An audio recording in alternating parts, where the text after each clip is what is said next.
ನಗರಬಾವಿಯಲ್ಲಿ ಗ್ರಾಮೀಣ ಮಟ್ಟದ tennis ball cricket ಪಂದ್ಯಾವಳಿಗೆ ಚಾಲನೆ.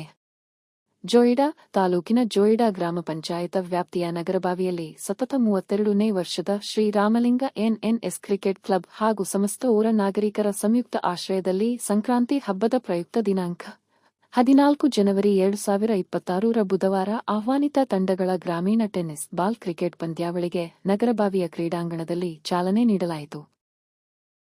ಕ್ರೀಡಾಕೂಟದ ಉದ್ಘಾಟನಾ ಸಮಾರಂಭದಲ್ಲಿ ದಯಾನಂದ ಮಿರಾಶಿ ಊರಿನ ಪ್ರಮುಖರು, ಜೋಯಿಡಾ ಗ್ರಾಮ ಪಂಚಾಯತ್ ಅಧ್ಯಕ್ಷರಾದ ಚಂದ್ರಿಮಾ ಮಿರಾಶಿ, ಉಪಾಧ್ಯಕ್ಷರಾದ ಸಂತೋಷ ಮಂತೆರು, ಶ್ಯಾಮ್ ಪೋಕಳೆ, ಪಾಂಡುರಂಗ ಗಾವಡ, ಬಾಲಚಂದ್ರ ಮಿರಾಶಿ, ನಗರಬಾವಿ ಶಾಲೆಯ ಶಿಕ್ಷಕರಾದ ಎ.ಆರ್. ಗೌಡ, ಇನ್ನುಳಿದ ಗಣ್ಯರ, ಕ್ರೀಡಾ ಪ್ರೇಮಿಗಳ ಹಾಗೂ ಊರ ನಾಗರಿಕರ ಸಮ್ಮುಖದಲ್ಲಿ ನಡೆಯಿತು.